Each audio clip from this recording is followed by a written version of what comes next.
ഉപകരണങ്ങളെ ഉപയോഗിച്ച് കമ്പ്യൂട്ടറാവാം, മൊബൈലാവാം, പ്രോജക്റ്റാവാം, social network തുടങ്ങിയ കുറേ കാര്യങ്ങൾ എല്ലാം നിങ്ങളുടെ ഏറ്റവും പവിത്രമായ ഏറ്റവും ധന്യമായ സ്ഥലം എന്താണെന്ന് ചോദിച്ചാൽ എന്തായിരിക്കും നിങ്ങൾ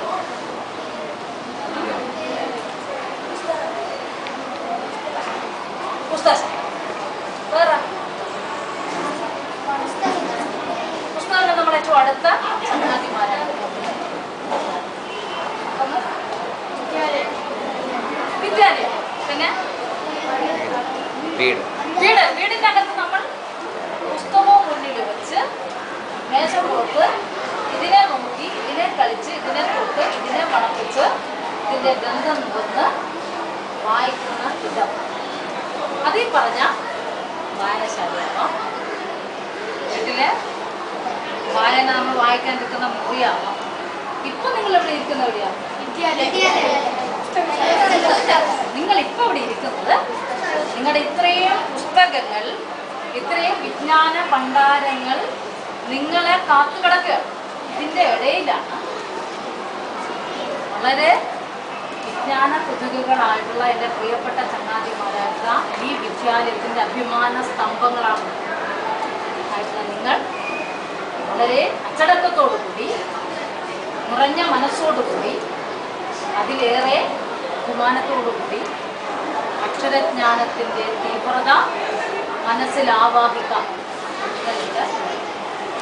അതുകൊണ്ട് ആദ്യമായി കാര്യത്തിലേക്ക് കടക്കുന്നതിന് മുമ്പ് ഹൃദയത്തോട് ചേർത്ത്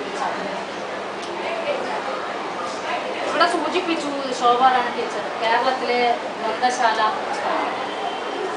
അതിൻ്റെ ചരിത്രം കുറേ മണിക്കൂർ. നിങ്ങളെ സംബന്ധിച്ച് ഉച്ചഭക്ഷണത്തിൻ്റെ സമയമുണ്ട്.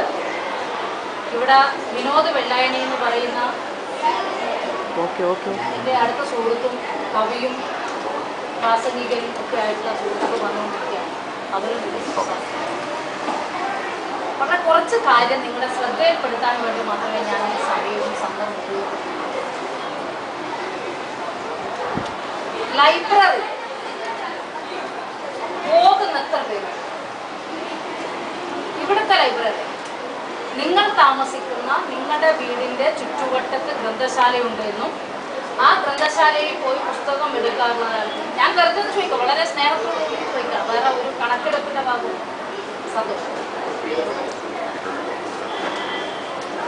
ഇത് ഈ സ്കൂളിന്റെ ഏറ്റവും അഭിമാനകരമായ സംഭവമായിട്ട് നിങ്ങൾ പറഞ്ഞ ഒരു ഉദാഹരണമാണ്.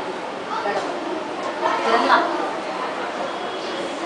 പുസ്തകം എടുക്കാതെ, വായിക്കാൻ കഴിയാതെ, ഗ്രന്ഥശാല ഏതാണെന്നറിയാതെ 10,000-കണക്കിന് കുട്ടികൾ നമ്മുടെ